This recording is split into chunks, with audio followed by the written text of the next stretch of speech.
La résistance algérienne débute dès l'occupation française, avec des figures comme Hamdan Kodja qui ouvrent la voie au militantisme. Cela souligne l'importance des premiers efforts de lutte pour l'émancipation. Par la suite, les mouvements nationalistes s'intensifient, notamment grâce à des groupes tels que les Jeunes Algériens en France. Leur plaidoyer pour l'égalité et la justice influence significativement l'évolution des idées politiques.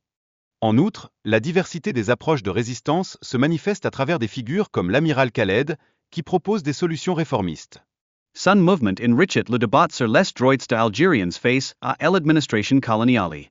De plus, la création du parti Nakla du nord de l'Afrique, dirigé par des leaders algériens, vise à établir un parlement algérien et des conseils municipaux. Cet événement marque ainsi l'essor d'une conscience politique algérienne.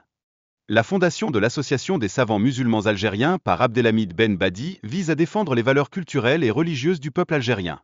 Cette association lutte également contre l'ignorance et revendique l'autonomie. Par ailleurs, le Congrès islamique représente un moment clé pour rassembler les élites algériennes autour de revendications communes, telles que l'égalité des droits et l'officialisation de la langue arabe. Cet événement marque une étape cruciale dans la lutte pour l'indépendance algérienne.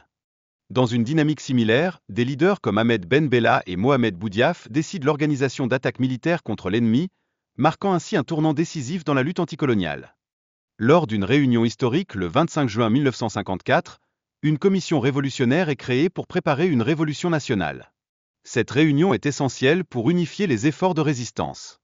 De plus, la formation du groupe des Six pour établir le Front de libération nationale souligne l'importance de la participation de toutes les tendances politiques.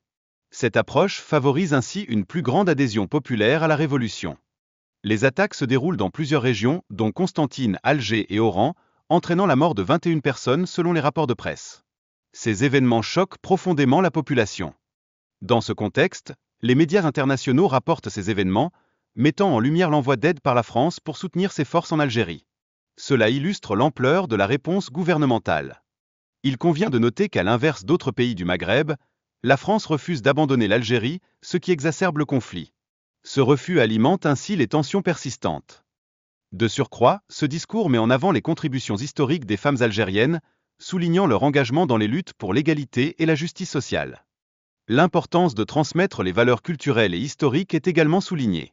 Cette vidéo insiste sur la nécessité d'éduquer les jeunes sur ces contributions cruciales.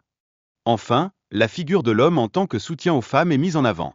Il est impératif que les hommes reconnaissent et valorisent ces efforts pour une société plus équitable.